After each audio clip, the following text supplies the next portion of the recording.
Welcome to this Flex83 Application Enablement Platform webinar with a deep dive into the platform's big data and AI ML processing capabilities.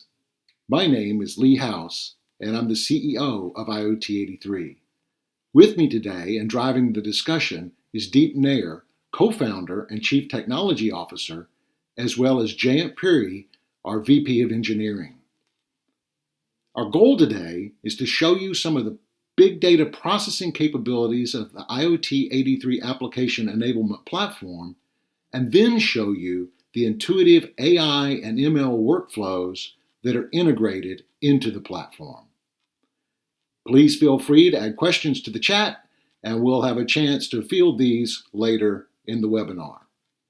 And so, with this introduction, I will hand things over to Deep Nair for the presentation. Deep, take it away. Thanks, Lee. Hi, everyone. This is Deep. And with me is Jayant Puri. He is our head of engineering and the man and the brain behind the product.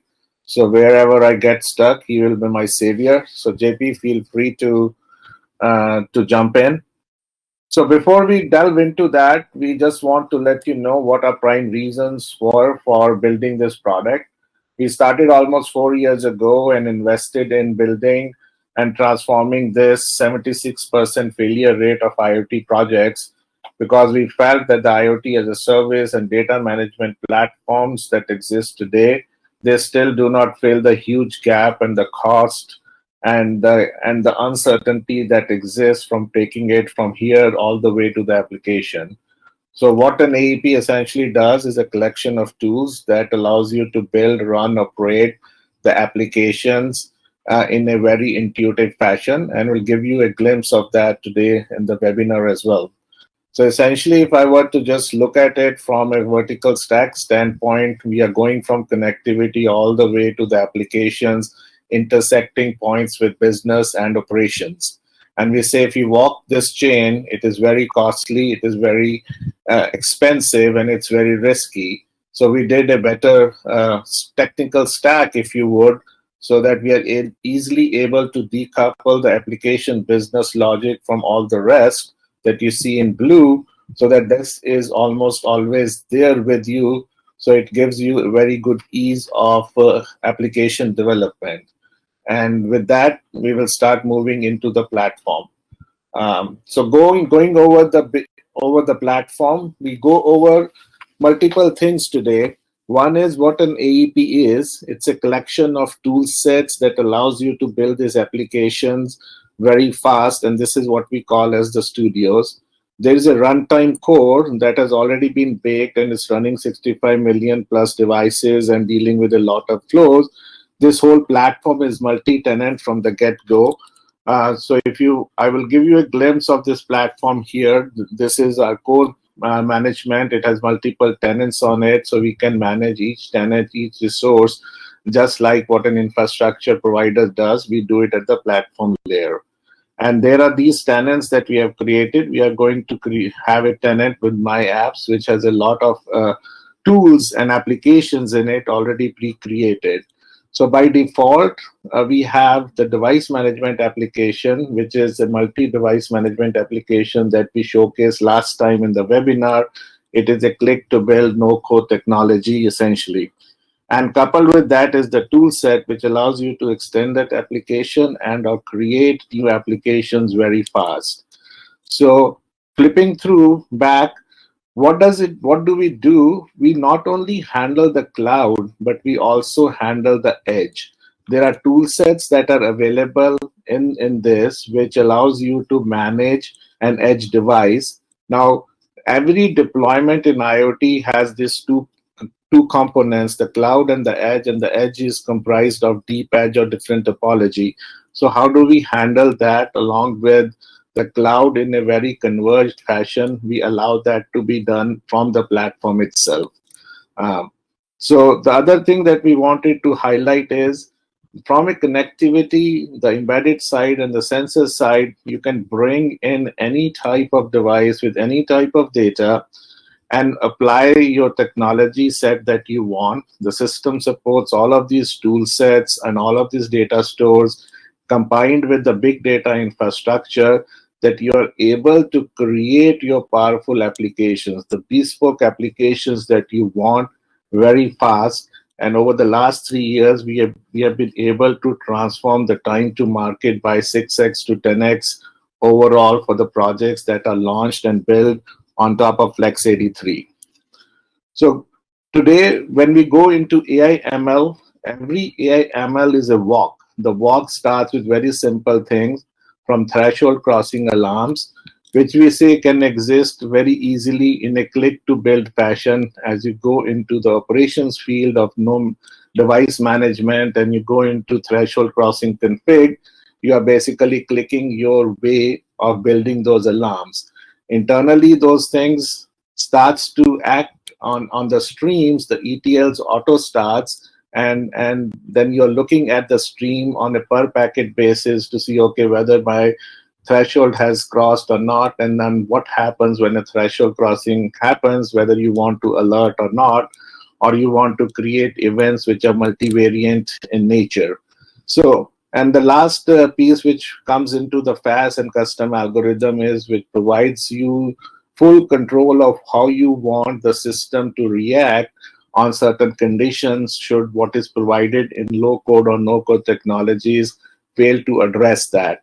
And then later on, how does this transform completely into an AI ML infrastructure that allows you to graduate from more or less rule-based working to a more auto ML, MI, or AI generated working from supervised or reinforced or unsupervised mechanisms. So these tool sets allow you to walk that path, and we are going to go over the various pieces as we go over. The very first piece is the connection management piece, which means what all sources we are able to get the data from and what all things we are able to send the data to. So if I just flip over to the dev tools, we have a number of connectors that are available. This is a subset of all the connectors that we have in the pipeline. And I'm just going to highlight a few pieces of these connectors. On the very top, you will see that these are all streaming connectors. Then you go into the next, which are more or less file system based connectors. Then we get into the data stores. Then we get into applications, and then we get into the device management place. And here we continue to add more custom connectors that you require as part of the mechanism. And should you need to extend additional connector space, there is a marketplace available which has Node-RED and other technologies available with it, which you can just launch and continue to extend the system with anything that you want as your source and sink. The difference between a marketplace-based connector and a connector that resides here is that these connectors are interlocked with the rest of the platform system so that they can feed directly into the ETL big data infrastructure. So once these connectors are done, if I just showcase you any one of them, let us showcase the Cassandra connector.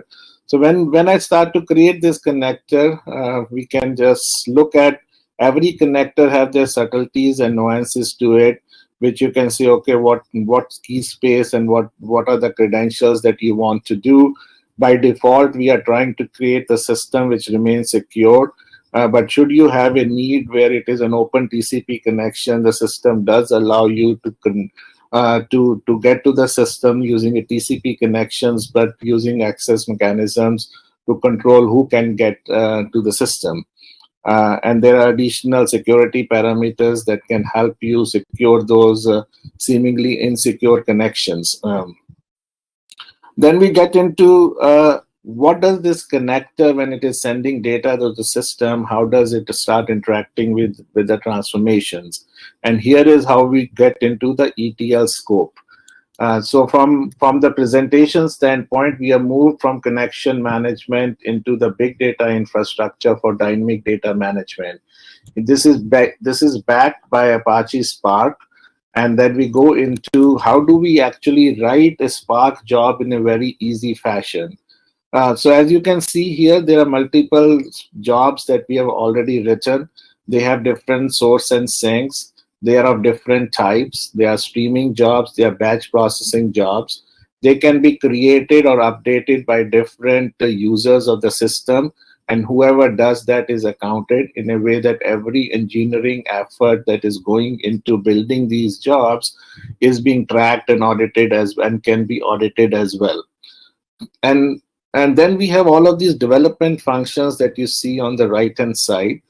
So I'm just going to edit one of these streaming jobs to showcase how what does it really entail when we how do you easily write a Spark job without understanding Spark itself. So the very basic thing is on the right, you just name your job. And here you have this metadata on the bottom left that you see here: max offset, trigger interval, and thresholds. This is to control what is the level of operations that you want your big data infrastructure to apply for this job. And by just tuning that, you can scale from dealing with tens of transactions per second in the POC to millions of transactions per second as you get into production. Without So the same job can be tweaked from this metadata.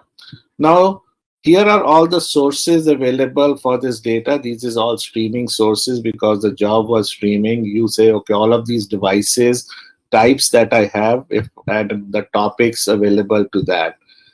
So this is the source piece that you can select. Then you can do a definition of that. As you go into this information, the definition exposes a few things, which is what selections you want, aggregations on filters, and you can add different operation capabilities onto it, and then you can say where I want to send this data to. And while you are operating upon this data, whichever stream you have picked here, you will see all the information that is coming on that topic or on that stream on your right hand side. And you have the ability to invoke any of your Spark functions as you're writing your logic here for aggregations and filters or transformation. Um, you have also the ability to write UDFs, which is user-defined functions, and call them in your jobs that you're writing, and then direct it to a particular sink. So before I go further, I'm going to go back here and try and create a new ETL so that you get to know how easy it is to do that. So let me say that this is my new web test ETL, and I'm going to pick information, let's say on MQTT channel, let's say from an energy sensor, which is sending me information on this particular topic. So as I'm clicking, the system behind the scene is prompting me to the knowledge that it has gained about those streams. Now it says, oh, I have all of these information that is being sent by an energy sensor out there in the field. It is giving me current, resistance, and voltage. And I say, okay, let me start writing a very simple job. And the only thing I'm doing is taking this job and selecting everything that I have, raw data, and putting it into a sync point. And now I just say, okay, which sync point I want to send it to. Let me say, okay, this is going to go into a NoSQL database. Let it be Mongo, Cassandra, or Influx. Let it be a Cassandra database. And the connectors that we had created in the connectors logic for Cassandra we are available. So if you have multiple connectors, you can connect. And here the system is prompting for validation, and we say, okay, this is my energy table, for example. And then what is the partition key? Let it be the timestamp. So the subtleties that those data stores need at the very top level are provided to you from on this interface. So you don't have to worry about what is the scaling and the way Cassandra is launched. So all of that is pre-done or pre-baked for you. And all you are doing at this point in time is writing and focusing on the business transformation that you need. and then you just, as I just saved this information will find its way that every packet is going to go and land in a Cassandra data store that for which you have created a connector. So going back to the ETL pipelines, we mentioned about different source and sinks here, and we mentioned about the UDFs. So one of these jobs would be using the UDFs, and when we go into UDFs, you will look, and I start to add a UDF. Let me just give you a glimpse of what a UDF can be. Here, this is a very simple prediction UDF, which is which, when it receives a packet, it is calling us. You can see here it is calling a deployment. It's calling the model for prediction. Sorry. I think it's just calling the AWS SageMaker endpoint at that point. Or No, here, JP, this is calling an internal endpoint here. And so there are multiple interpreters that have been given. We have JavaScript, we have Node.js, and we have Python, on which you can write your UDFs and submit them and use them in the pipelines. Then we go into the ETL schedules, which is needed for when you start doing all the batch processing, and different batch processes can be run, which is a 15 minutes aggregates, an hour aggregates, a day aggregates, and what have you. And just giving you a glimpse of this view in terms of when this batch ran and what was the execution status of this batch. And if I were to just try and stop this and give you an edit view of that, this ETL batch ETL was written, and it has the cron of hourly, daily, and custom. And when you go into customs, you can actually write any of your mechanisms that you're familiar with from a cron standpoint to create your schedule. So let me just restart this.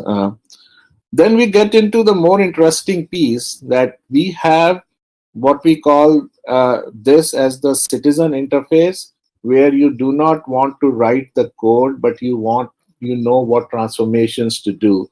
This was an easy interface of picking up your data source and your sinks plus the transformation. And now we have provided also the ability to write your notebooks. Essentially, what it gives is a full code. You can actually write your Spark job and submit it to the system. And you can see here that this Spark job is cron enabled or not. Here you are writing your actual code base, and I can write it in different code blocks and can submit it. You have the full functionality of an IDE, like to test drive it, look at its various outputs before you submit the Spark job from a production standpoint. And if I just do debug on that, I can debug it as to what my Spark job is doing. So the platform acts both like an operational tool as well as a development tool, and development can happen both in a citizen format as well as in a serious coding environment. So all of these transformations allows you to track everything that is coming from connectors and be able to operate it on a very high scale, high performance nature standpoint. So the transformations then finally lead us into the data stores.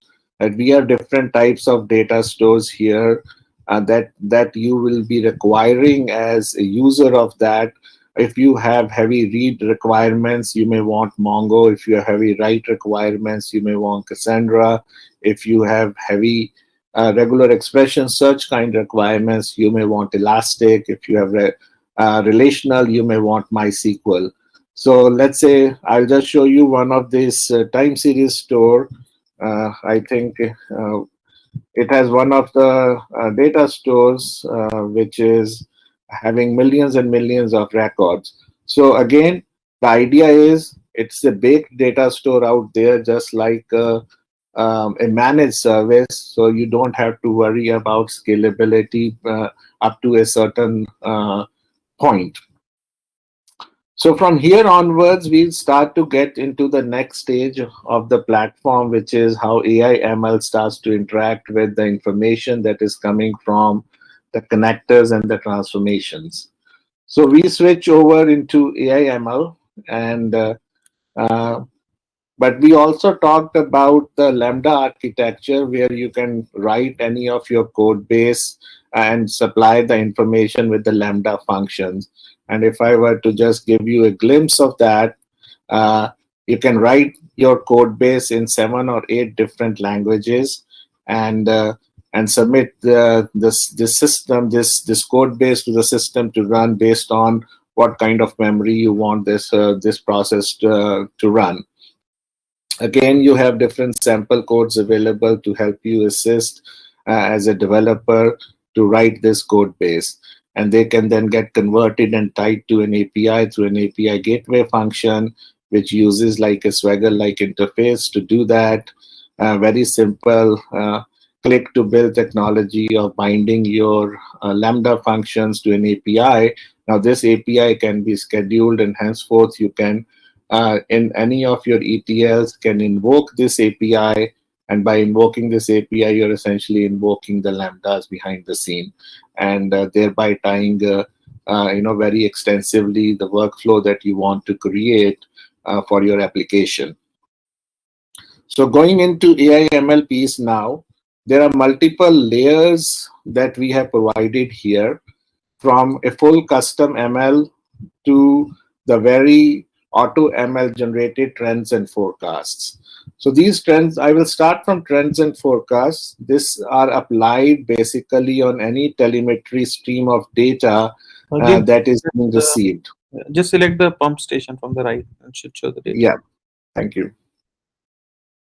So what I'm selecting here is multi-device management part. So there are multiple devices that are sending data to the system, and they're of different types. And here, whatever telemetry data is being received, that is auto ML behind the scenes to provide you 3 things: the trending, the forecast, and beyond the forecast, it is seasonality, which is not added here for now.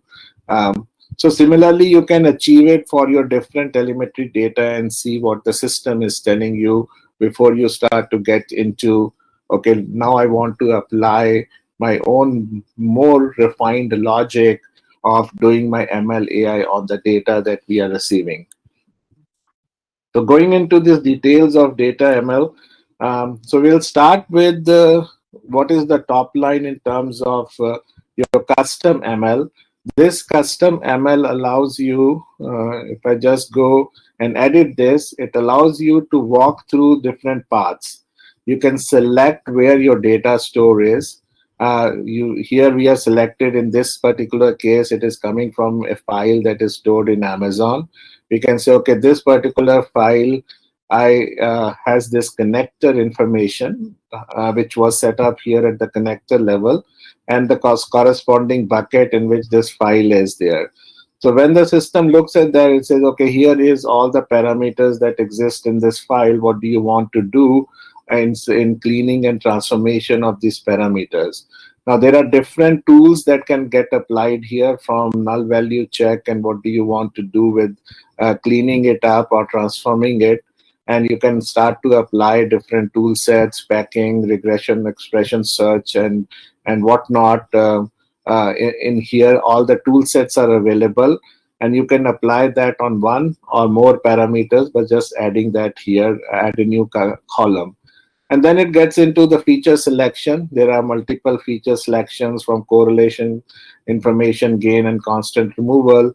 And then we finally get into the model building phase of regression, classification, anomaly, clustering, XBoot, and you can select different algorithms as you come and select the top algorithm here and give its hyperparameters of selection. So this is how you control, you can run your entire AI ML from here on your data sets that are residing in different places. So Now, moving into the other spectrum where you have, let me just look at and run some auto ML on my data stores. Now here, the easiest part is that if I just preview this piece, it allows me to do everything that I did with custom, but more with the click technology. And here we are saying, here was my data store, the same connector, just tell me where the column is that I want to predict, and only about my information about my algorithm to use. And that's all the system takes it, and behind the scene it runs auto ML engines to start doing the prediction. So I think I have a few places where I had set up these information elements of, okay, what happens when I do a correlation on this, and when I do some missing value or data set. So this we have pre-done. So I'm just going to give you a view of the correlation that happens behind the scenes when we are looking at temperature, pressure, gas, humidity, and EC2O. And this is how the system tells you this is the correlation matrix for the data that is being received. Then we go into the details of, okay, what is the null values in this. They say, okay, temperature had so many times and pressure had so many times in terms of missing value status on that. So then we get into, okay, and this was the sample data against which things were generated. So now that the data model has been built, now, how do we deploy this model in the system and then start applying it for predictions? So that brings us back to this picture of AI ML, and we say we have to deploy the models. So we deploy the models here. We can go to external models or deploy these internal models in the system. And one such model that we had deployed was for the training that we had done here. And if I were to just go and invoke this model from the standpoint of, let me look at its output, I gave a certain number here. Let me just change that to some one of these numbers here, and you will see that the prediction would change accordingly. And if I were to give the prediction that exists in this data itself, it should exactly match the training data or close to that for prediction. So this is how you start engaging the system from AI ML and start putting models into the system or invoking models externally built from the system to get the inference from it. So going further, we have other things about audio sentimental analysis built in. So if you allocate a file to the system, upload the file and select what kind of duration, removal, noise removal, polarity, word count that you want. You can select existing categories of words, and the system gives you an output of that running the audio engines behind the scenes, and it gives you a view of your recognition, like who spoke when, for what time, what is the confidence level for that. You can play it, and finally it also gives you the word count. And if you look at the word count from an image standpoint, it gives you which words were spoken most. Then we get into other interesting pieces of object recognition and face recognition. Here we have provided information about, let's look at training the model. You give a set of images and to the system and ask the model to train and deploy, and then you can upload different images to the system to say, okay, how does this system look at matching. So let me just try and see if I have any picture of Chris available. I do have Chris. So, and it will give us a prediction cost of what from a face net recognition standpoint. The similar things was done for object recognition, and by that definition, you can give a stream of images, which is video, and it can start predicting in that video if you are doing any object recognition or face recognition, to make it easier for you to build those applications which have been so difficult to do so far, by tying all of these technologies set together. So Nishant, I think we have covered almost everything in this 30 minutes fast track. Anything to add, Lee, JP? Oh, I think there were some Q&As, and one of the question was like, is the system able to import external ML models such as .pm ML or Onyx or or any other like Weka? So we can bring in the PMML and the Onyx, both the models. So it's like we have multiple environments, like that runs on Spark and then Keras, and also all those models which are even trained on other technologies can be brought in. So we support multiple runtimes. The PMML being for the Spark. So if the people use our system for AutoML, then the generated model is a PMML file.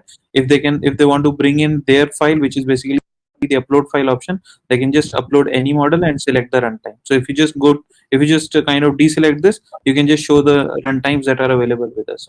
So in this version we have 3 runtimes available. So these are So the 3 types of runtimes that we support. So any model which is a protobuf format which is built on TensorFlow, or any model which is a pickle format which is built on Keras or Skykit, or any model which is based on Spark and which is of the form PMML, all these runtimes are supported by us, and we are continuously adding more and more runtimes as we basically enhance the system. And another question is, how about data cleaning and observability of Spark jobs? So Deep, if you can pick that. And So basically the data cleaning, if you go back to the ETL part, we have an option of the cleaning of metadata, and the life cycle of the ETL jobs are all controllable on the platform.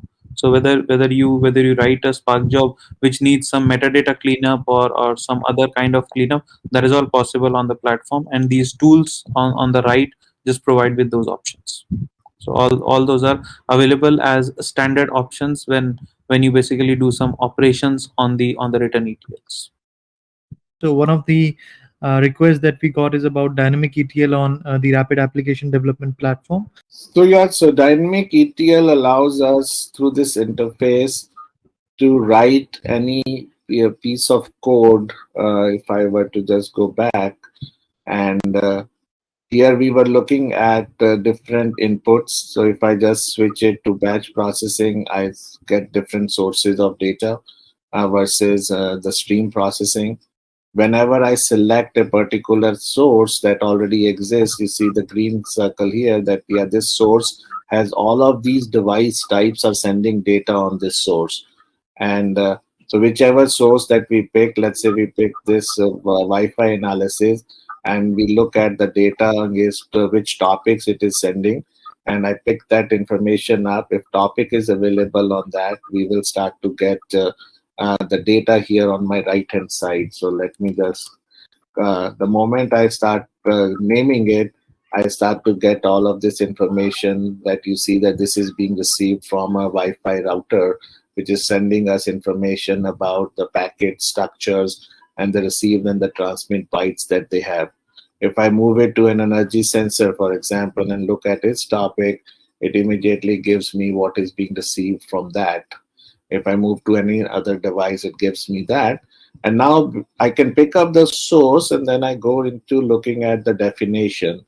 If once I have done a selection, and here it's easy selection, then I can add another block to that and say, let me do an aggregations on it. And I can do group by window aggregations and select different conditions. I can write filter conditions here for different operations. And once I have done this selection of what we call as dynamic ETL, what we do is we go and look at the sync point. And the sync point is, again, depending upon whether you want to hit stream, you want to send it to a cloud storage like S3, you want to send it to a SQL data stores or NoSQL data stores, or third-party managed services. So these are the categories. And based on the categories, you have the further selection of the protocol that is running on that category and the corresponding connector that you have created, by thereby giving you full flexibility of picking information up, writing your code, looking at the sync, all with clicks and very low code, where you can invoke any of the math functions here while writing your transformation. And should you need, you can write your UDFs as well and invoke them.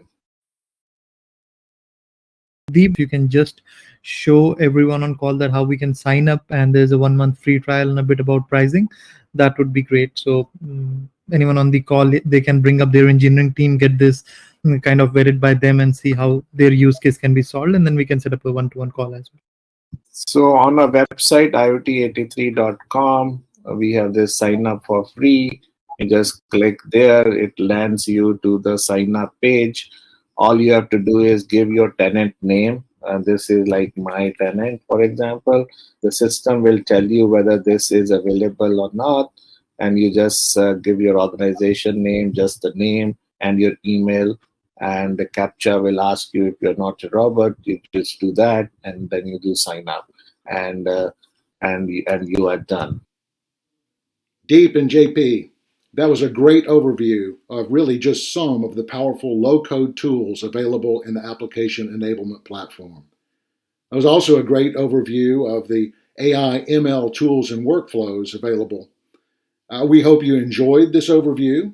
If so, please sign up for your own Flex83 trial account or reach out to us for a first-hand demonstration.